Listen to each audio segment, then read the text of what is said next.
Unfiltered inquiry, Capone. Al Capone. The name conjures images of roaring 1920s Chicago, where jazz spilled into the streets, flappers danced with reckless abandon, and shadows moved through the alleys with quiet menace. Chicago was a city alive with ambition and tension, where the skyline rose higher each year and neighborhoods buzzed with the energy of recent immigrants striving to make their mark. Neighborhoods like the Loop became bustling centers of commerce, while areas like the South Side thrived as cultural hubs filled with vibrant music, art, and life. Born Alphonse Gabriel Capone in Brooklyn, New York, on January 17, 1899, he was the fourth of 9 children born to Italian immigrant parents struggling to make a life in a new world. Capone's journey from an ordinary, working-class neighborhood to becoming one of America's most infamous gangsters is a tale as much about circumstance, such as the socioeconomic struggles of immigrant communities and the systemic corruption that plagued Chicago, as it is about his unrelenting personal ambition. The world in which Capone rose to power was rapidly changing. The aftermath of World War I left nations grappling with economic instability and societal shifts. In the United States, the 1920s roared with cultural liberation and economic prosperity, but they also saw the rise of prohibition, isolationism, and organized crime. The Jazz Age sparked a cultural renaissance, where African American musicians profoundly shaped music, particularly in Chicago, leaving an indelible mark on the city's cultural identity. The city became a hub of cultural exchange during the Great Migration, as hundreds of thousands of African Americans fleeing the South enriched its art, literature, and music. Meanwhile, the rise of mass media amplified Capone's exploits, turning him into a household name and a symbol of the era's contradictions. Advances in technology, including the automobile and radio, further shaped how organized crime operated, allowing gangs like Capone's to coordinate bootlegging routes and evade law enforcement. Capone's early life was unremarkable, save for a fiery temperament and a distaste for authority that saw him expelled from school at just 14. From the crowded streets of Brooklyn, he found himself immersed in the rough-and-tumble world of street gangs. It was there he met Johnny Torrio, a shrewd and calculating criminal who would later become his mentor and open the doors to organized crime. By the time Capone reached adulthood, his path was already etched in the violence and opportunism of the criminal underworld. In 1919, Torrio invited Capone to Chicago, a city that had become a volatile cocktail of wealth, vice, and prohibition-fueled corruption. Prohibition, enforced by the Volstead Act, had created an unprecedented demand for illicit alcohol. Instead of reducing drinking, it birthed a sprawling empire of bootleggers, speakeasies, and bribed officials.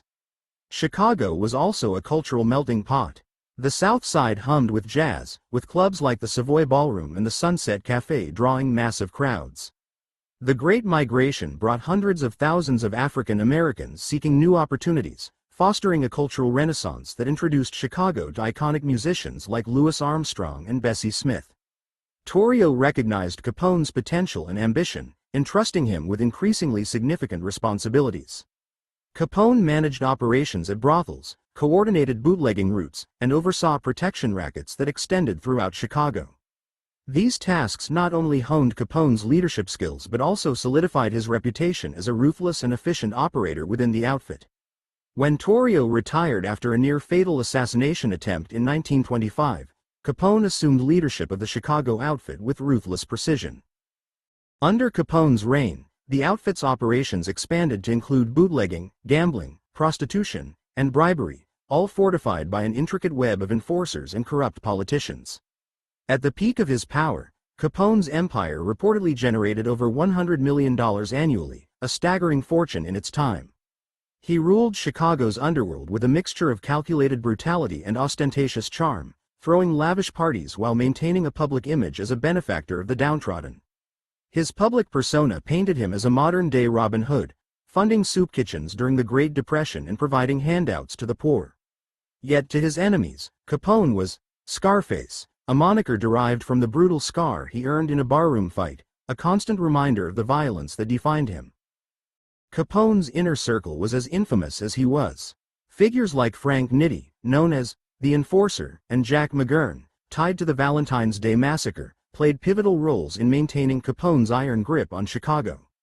Their loyalty ensured the outfit's operations ran smoothly, but it also made them targets of law enforcement and rival gangs. Capone's flair for opulence extended to his vehicles. One of his most famous possessions was a custom 1928 Cadillac Town sedan, armored and equipped with bulletproof glass, a reflection of the constant threats against his life. The car, painted in a dark green and black finish, was outfitted with additional features for security and escape, including run-flat tires.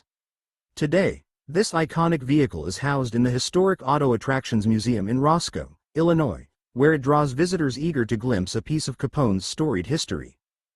The Valentine's Day Massacre of 1929 remains one of the most chilling episodes of Capone's reign, shocking the nation and sparking fear in the hearts of Chicagoans. The massacre, orchestrated with meticulous planning, was designed to obliterate the North Side Gang's power and eliminate Bugs Moran, Capone's primary rival.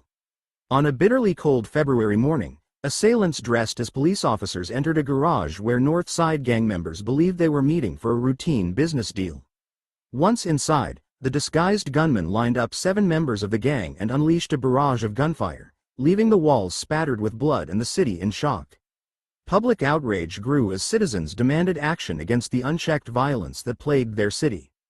The massacre sent shockwaves through Chicago and solidified Capone's reputation as a cold and calculating leader willing to eliminate rivals at any cost.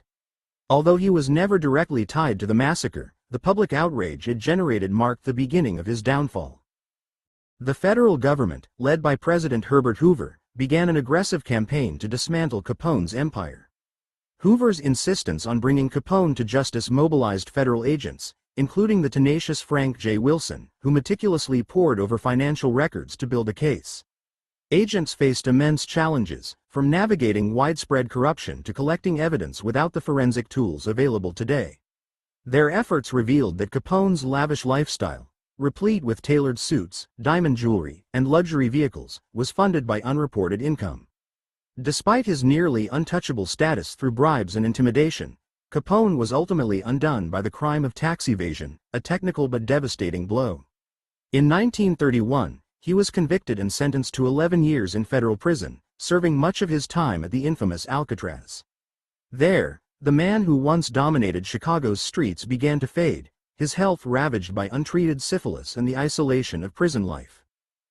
During Prohibition, whispers of a darker government strategy emerged: the deliberate poisoning of industrial alcohol to deter consumption.